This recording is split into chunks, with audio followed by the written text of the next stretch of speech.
Juste avant d'entrer dans le message de la parole du Seigneur, je voudrais vous rappeler que nos 40 jours de jeûne sont proches. Amen. Nos 40 jours de jeûne sont proches.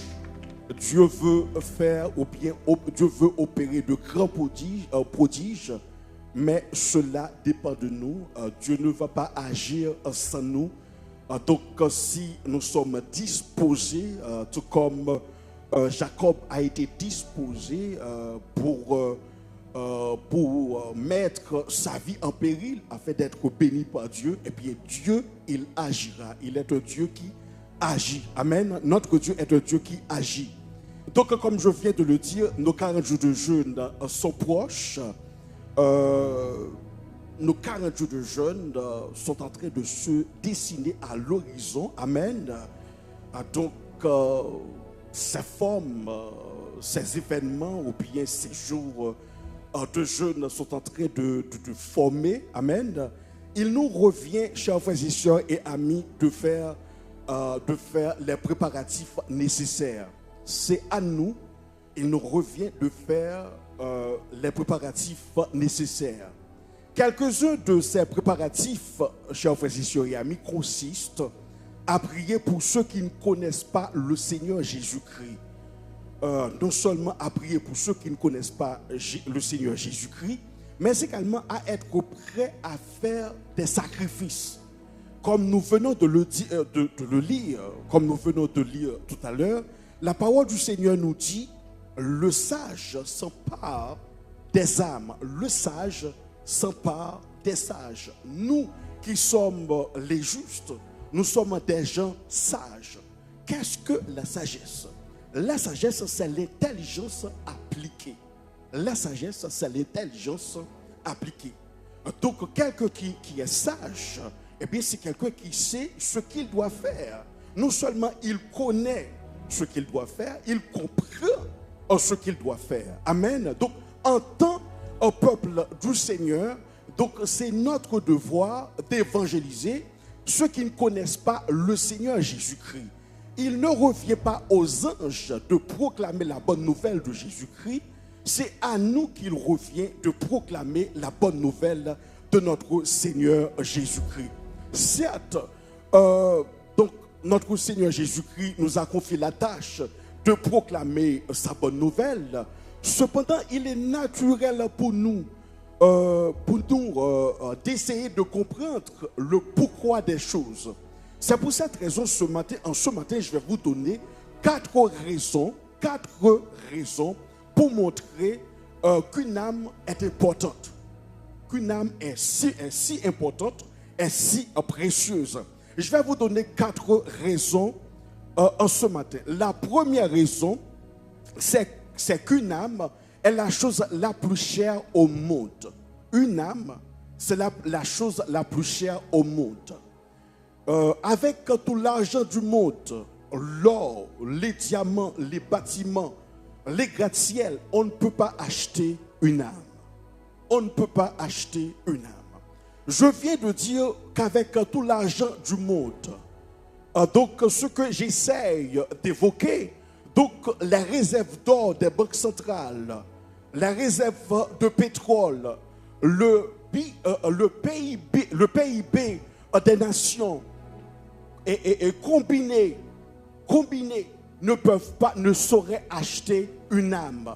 L'âme de l'homme, notre âme ou bien l'âme, c'est quelque chose qui est inestimable. L'âme, c'est quelque chose qui n'a pas de prix. On ne peut pas acheter une âme. Donc les richesses du monde combinées ne sauraient acheter une âme. Si je ne me trompe pas, peut-être que c'est pour cette raison. L'apôtre Paul a dit dans 2 Corinthiens le chapitre 5, le verset 16. 2 Corinthiens le chapitre 5, le verset 16. Dès maintenant, nous ne connaissons personne selon la chair. Et si nous avons connu Christ selon la chair, maintenant nous ne le connaissons plus de cette manière. Maintenant, nous ne le connaissons plus de cette manière.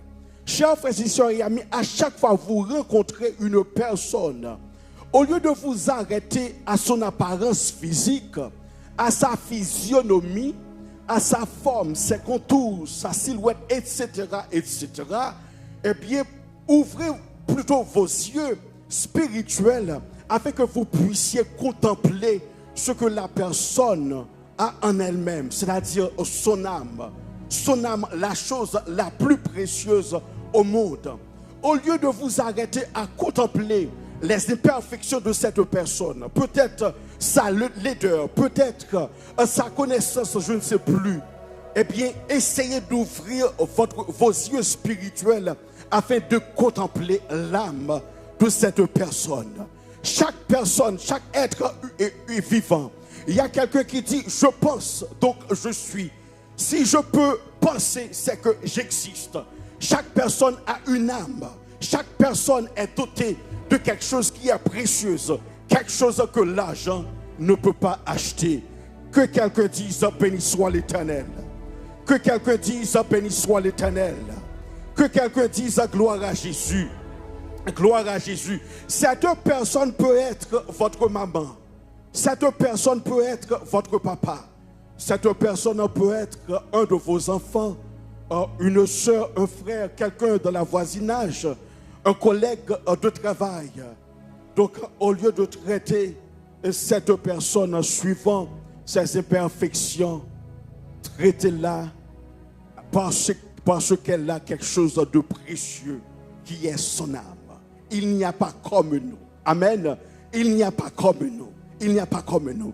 Jésus-Christ, la deuxième personne de la Trinité, était sur la terre. Il n'était pas sur la terre pour les bêtes. Jésus-Christ, la deuxième personne de la Trinité, était sur la terre. Il n'était pas sur la terre pour les arbres, pour les eaux. Il était sur la terre pour l'être humain. C'est seulement nous.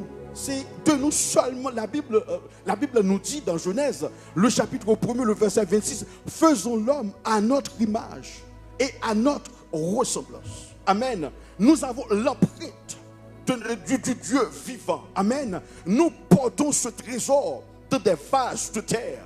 Et plus tard, quelque part, je crois que c'est dans Romains, le chapitre 2, la parole du Seigneur nous dit, si l'esprit de celui qui a ressuscité Jésus-Christ de les morts habite en nous, il peut rendre la vie à notre corps mortel. Il n'y a pas comme nous, chers frères et sœurs et amis. Donc, une âme est importante. Elle est importante, c'est parce qu'elle est la chose la plus chère au monde. Non seulement une âme, votre âme, l'âme de votre mari, votre âme, l'âme de cette personne que vous rencontrez quand vous allez au travail. Une âme, non seulement elle est la chose la plus chère au monde, elle est également, une âme vit éternellement. Une âme vit éternellement. Une âme vit éternellement. Lisons avec moi, je vous invite à lire avec moi Apocalypse, le chapitre 20, le verset 4. Dans Apocalypse, le chapitre 20, le verset 4. La parole du Seigneur nous dit, et je vis des trônes, et à ceux qui s'y assirent fut donné le pouvoir de juger. Et je vis les âmes de ceux qui avaient été décapités à cause du témoignage de Jésus et à cause de la parole de Dieu. Une âme vit éternellement. Ce passage nous dit, pour vous mettre dans le contexte, c'est apôtre Jean, l'auteur de ce livre, Apocalypse, étant à Patmos, étant sur l'île de Patmos en vision, il a vu les âmes de ceux qui avaient été décapités pour le témoignage, à cause du témoignage de Jésus-Christ et à cause de la parole de notre Dieu. Chers frères et sœurs et amis, lorsqu'une personne meurt, son corps physique est enterré au cimetière. Son corps retourne à la poussière conformément à la parole du Seigneur. Son corps retourne à la poussière, mais son âme ne retourne pas à la poussière. Amen. Son âme ne retourne pas à la poussière. Pourquoi? C'est parce que son âme, lorsque quelqu'un meurt, eh bien l'âme de ce dernier retourne à son maître, qui est Jésus-Christ de Nazareth. Il nous arrive d'entretenir davantage notre corps que notre âme. coiffer, se faire des manicures, pédicures, se faire maquiller, etc. Donc, consulter régulièrement un médecin pour se faire ausculter, etc., etc. C'est bien, c'est vraiment bien, c'est vraiment bien. Mais par rapport à notre âme, le plus essentiel, eh bien, c'est d'entretenir notre âme. Parce qu'une âme, eh bien, c'est la chose la plus chère au monde. Une âme vit éternellement. Amen. Une âme vit éternellement. Lorsque quelqu'un néglige son âme, cela ressemble à une personne qui possède une belle maison. Amen. Une belle maison. Donc, ce dernier prend son temps chaque jour pour nettoyer sa maison. Pourquoi? C'est pour c'est sa maison, etc. Mais la seule chose, ce dernier refuse de se baigner. Il se contente à nettoyer sa maison, etc., etc. Mais en ce qui la concerne, il néglige tout.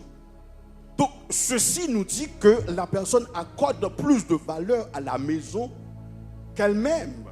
Amen. Et la maison n'a pas trop de valeur par rapport à nous-mêmes. Nous avons plus de valeur. Donc, la maison, c'est un lieu où nous résidons. Amen. Mais la maison n'a pas trop de valeur par rapport à nous-mêmes. Amen. Amen. L'essentiel, c'est nous. Par exemple, là où vous habitez, votre maison vous sert c'est un lieu de refuge, c'est un lieu de résidence. C'est pour vous protéger, etc., etc. C'est parce que vous avez c'est parce que vous êtes quelqu'un de valeur. Sinon, vous seriez quelque part d'autre, dormi en plein air, etc., etc. Amen. Donc, lorsqu'on accorde plus de valeur, lorsqu'on néglige l'essentiel, eh bien, on ressemble à quelqu'un qui nettoie constamment sa maison et la garde impeccable, mais qui, elle, ne prend jamais de douche. Son corps dégage alors une mauvaise odeur dans la maison. Une âme, chers frères et sœurs et amis, non seulement elle est la chose la plus chère au monde, elle est la chose la plus chère au monde, et une âme vit éternellement. Non seulement elle vit éternellement, une âme peut être détruite. Je voudrais que vous sachiez qu'une âme peut être détruite. Dans Matthieu le chapitre 10, le verset 28, la parole nous dit: ne craignez pas ceux qui tuent le corps et qui ne peuvent pas tuer l'âme. Craignez plutôt celui qui peut faire l'âme et le corps de la géhenne. Une âme peut être détruite. Donc ce passage nous dit que l'âme de l'homme peut être détruite. L'âme de l'homme peut être détruite. Quelle est la cause de la destruction de l'âme? Quelle est la cause de la destruction de l'âme? Je viens de dire que l'âme vit éternellement. Mais maintenant, je viens de dire quelque chose d'autre. L'âme peut être détruite. Là où la présence de Dieu ne se manifeste pas, l'absence de la manifestation de la présence de Dieu donne la destruction. L'absence de la manifestation de la présence, là où la présence de Dieu ne se manifeste pas, il y a le péché. Il y a le péché. Et le péché donne naissance à la destruction. Et le péché donne naissance à la destruction. Il y a une trentaine d'années, on a mené une campagne, on a lancé une campagne contre la nicotine parce qu'elle endommage les poumons. La nicotine endommage les poumons. Sur chaque paquet de cigarettes, on peut lire que fumer tue. Fumer tue. Chers frères et sœurs et amis, ce que le péché, ce que la nicotine est pour le corps humain, c'est ce que le péché est pour l'âme. La nicotine détruit l'âme. La nicotine endommage les poumons. Les poumons, ça fait partie du corps physique. Mais le péché ne détruit pas seulement le corps. Le péché détruit l'âme. Le péché, chers frères et sœurs et amis, détruit l'âme. L'histoire de l'enfant prodigue peut illustrer ce que nous sommes en train de dire. L'âme peut être détruite. Quelqu'un qui vit loin de Dieu, eh bien ce dernier croit qu'il est vivant, mais il est mort. La parole du Seigneur nous dit, lorsque l'enfant prodigue était loin de la maison de son père, il était mort. Dès son retour, eh bien son père a dit, mon fils qui était mort est maintenant retourne à la vie. Loin de la maison du Père, c'est la mort. Être près de Jésus, c'est la vie. Amen. Être au pied de Jésus, c'est la vie. Être éloigné de Jésus, c'est la mort. Amen. Donc pour ceux qui ne connaissent pas le Seigneur Jésus-Christ, pour qu'ils puissent avoir la vie, ils doivent connaître le Seigneur Jésus-Christ. Ils doivent connaître, ils doivent faire sa connaissance. C'est pour cette raison que nous devons prier. Comme je disais tout à l'heure, c'est notre boulot à nous, ce n'est pas le boulot des anges. C'est notre boulot. Dieu nous a confié la tâche de proclamer la bonne nouvelle de l'Évangile. Nous, les membres de l'Église Tabernacle de Gloire, nous répétons souvent, c'est vraiment bien, ok, je vais vivre 120 ans, je vais vivre 120 ans. C'est vraiment bien, c'est vraiment bien. Pourquoi c'est vraiment bien? C'est parce que la parole du Seigneur nous dit, et je vais faire comme tu as déclaré à mes oreilles. Si tu dis, si tu crois, eh bien, tu le verras s'accomplir. C'est vraiment bien, c'est vraiment bien. Mais pourquoi vous allez vivre pendant 120 ans? Pourquoi vous voulez vivre durant 120 ans? Peut-être c'est pour vous amuser, hein, pour accumuler des biens terrestres, etc., etc. Mais en ce qui concerne l'évangélisation, c'est quelque chose que vous détestez. Mais vous voulez vivre pendant 120 ans. Hein?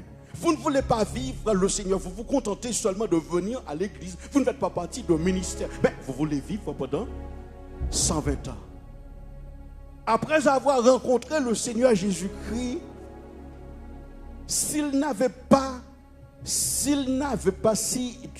pas le plan de nous utiliser, comme il est dit dans le psaume 144, béni soit l'Éternel qui exerce mes mains au combat, mes doigts à la bataille. Donc nous serions, normalement, nous aurons dû laisser la terre. Notre présence sur la terre, ce n'est pas pour acheter de belles maisons, c'est pas premièrement pour acheter de belles maisons, pour aller à l'école, pour bien s'habiller, etc., etc. Mais c'est pour faire avancer le royaume de Dieu. C'est pour dire aux gens du dehors, vous savez quoi? Il y a un enfer à éviter et une vie éternelle à gagner. C'est pour cette raison que nous sommes sur la terre. À chaque fois vous dites, je vais vivre 120 ans pendant 120 ans. Donc ceux qui vont vivre 120 ans, ce sont ceux qui travaillent pour le Seigneur. Si vous travaillez pour le Seigneur va vous garder, il va vous protéger. Si vous travaillez pour le Seigneur va vous bénir de longs jours. Amen. Comme il a fait pour les anciens de la Bible. Le Seigneur vous comblera de longs jours. Chers frères et sœurs et amis, une âme vit. Une âme, c'est la chose la plus chère au monde. Une âme vit éternellement. Une âme peut être détruite. En dernier lieu, finalement, une âme peut être sauvée. C'est ça la bonne nouvelle. Une âme peut être sauvée. Une âme peut être sauvée. Hébreux, le chapitre 10, le verset 39, nous dit, nous ne sommes pas de ceux qui se retirent pour se perdre, mais de ceux qui ont la foi pour sauver leur âme. La foi en Jésus peut nous sauver. La foi en Jésus peut sauver ceux qui sont dans le monde. La foi en Jésus peut sauver ceux qui sont enchaînés dans la prostitution, ceux qui sont enchaînés dans la méchanceté, ceux qui sont enchaînés dans la drogue. Malgré la méchanceté de l'homme, son âme peut être sauvée. Car la Bible nous dit que le Fils de l'homme est venu chercher et sauver ceux qui étaient perdus.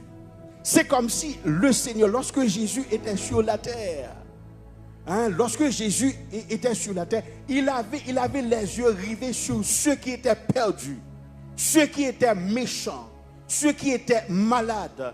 Il était venu afin de sauver ceux qui étaient perdus. Amen. On entend souvent qu'un groupe ethnique est raciste envers un autre. Pourtant, au sein de même groupe, lorsqu'il est structuré en classe sociale, on constate aussi du racisme d'une classe contre une autre. On parle souvent du racisme. Un tel groupe ethnique est raciste envers un autre groupe. Et à l'intérieur même de ce groupe, eh bien, les membres de ce groupe ethnique peuvent être racistes envers les autres membres. Amen. Or, dans les pays qui sont structurés de classes, c'est-à-dire première classe, deuxième classe, troisième classe, première classe, la classe moyenne, la classe bourgeoise. Donc, à l'intérieur, c'est-à-dire, une classe peut être raciste envers une autre classe. Si nous remontons au temps de l'esclavage, par exemple notre pays en Haïti, donc au temps de l'esclavage, il y avait les blancs, les petits blancs, c'est-à-dire les affranchis, les esclaves. Les blancs se croyaient supérieurs par rapport aux petits blancs. Les petits blancs se croyaient supérieurs par rapport aux esclaves. Et les esclaves, parmi les esclaves, il y avait des esclaves qui étaient des esclaves de maison et ceux qui étaient des esclaves de champ. Ceux qui sont des maisons, les esclaves des maisons, se considéraient, se croyaient supérieurs par rapport aux autres qui étaient dans les champs. Qu'est-ce que j'essaye de vous dire? Ceux qui ne connaissent pas le Seigneur Jésus-Christ, ne dites pas je suis un petit voleur, pas un grand voleur. Je ne suis pas un grand pécheur, mais un petit pécheur, un pécheur moyen, etc., etc. Aux yeux de Dieu, vous êtes tous dans la même condition, dans le même sac, dans le même bateau. Donc, vous avez besoin du Seigneur Jésus-Christ. Vous avez besoin du Seigneur Jésus-Christ. La Bible nous dit dans Luc, le chapitre 5, le verset 31, ce ne sont pas ceux qui sont en bonne santé qui ont besoin de médecins, mais les malades. Je ne suis pas venu appeler les justes, mais les pécheurs. Amen. En somme toute, pour terminer, chers frères et sœurs, et amis, dans 1 Pierre, le chapitre 18, la parole du Seigneur nous dit, ce n'est pas par des choses périssables, comme de l'argent ou de l'or, que vous avez été rachetés de la vaine manière de vivre, hérité de vos pères, mais par le sang précieux de Christ. Nous avons été rachetés par le sang précieux de notre Sauveur, Jésus-Christ de Nazareth. Amen. Ça, c'est une bonne nouvelle. J'ai été racheté par le sang précieux de notre Sauveur Jésus-Christ. Tout l'argent du monde ne saurait m'acheter. C'est de même pour vous. Tous les trésors du monde ne sauraient vous acheter, ne sauraient nous acheter, parce que l'âme de l'homme n'a pas de prix. Amen. L'âme de l'homme n'a pas de prix. Jésus-Christ a été à la croix non seulement pour nous-mêmes, mais également pour ceux du dehors. Il nous arrive parfois de penser que Dieu aime seulement les gens de l'église. Mais c'est faux, hein? C'est faux. Il prouve son amour envers nous lorsque nous étions dans le monde. Amen. Il prouve, ça c'est Romains le chapitre 5, le verset 8. Romains le chapitre 5, le verset 8. Mais nous allons dire à ceux du dehors, ils ont besoin de connaître Jésus-Christ de Nazareth. Donc nous allons prier. Nous allons prier. Nous allons faire des sacrifices. Comme je disais tout à l'heure, C'est notre mandat. Il nous revient de nous rappeler que nous servons un Dieu vivant.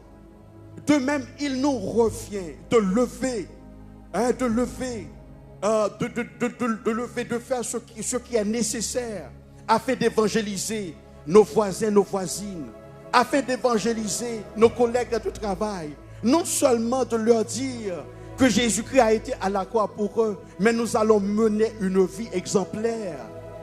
Une vie exemplaire. Nous allons les prêcher à travers notre style de vie pour la gloire de notre Seigneur Jésus-Christ. Mais en ce qui nous concerne, puisque nous sommes conscients que nous avons été rachetés par le sang précieux de Jésus-Christ, c'est pourquoi nous chantons avec l'auteur du cantique 49 en créole. Le monde veut que je suive ses plaisirs, mais je préfère suivre Jésus. Le monde ne peut pas me donner la vie. Je veux ressembler à Jésus. Ressembler à Jésus, tel est mon désir. Que je sois seul ou parmi les gens, ressembler à Jésus dans toute ma vie. Je veux ressembler à Jésus. My goodness. My goodness. Ne vous contentez pas de confesser que Jésus-Christ est Seigneur. Jésus-Christ vous a appelé afin de vivre son identité, afin d'expérimenter sa culture. C'est ça le mot. Accepter Jésus-Christ, ce n'est pas seulement accepter le nom de Jésus. Ça, c'est la vérité. Accepter Jésus-Christ, c'est accepter la culture de Jésus. Amen. C'est accepter la culture de Jésus. La culture de Jésus, c'est vivre pour Dieu. Premièrement pour Dieu. Cherchez premièrement le royaume de Dieu et sa justice. Et les autres choses nous seront données par-dessus. Un prix inestimable a été versé pour notre âme. Et pour mon âme et pour la vôtre. Nous ne pouvons pas garder cette bonne nouvelle pour nous seuls. Eux aussi ont une âme à sauver en parlant de ceux qui sont dehors. Chers frères et sœurs et amis, que Dieu vous bénisse. N'oubliez pas, votre âme est chère, est la chose la plus chère au monde. L'âme vit éternellement. L'âme vit éternellement. L'âme peut être détruite. La bonne nouvelle, c'est que l'âme peut être sauvée. L'âme peut être sauvée.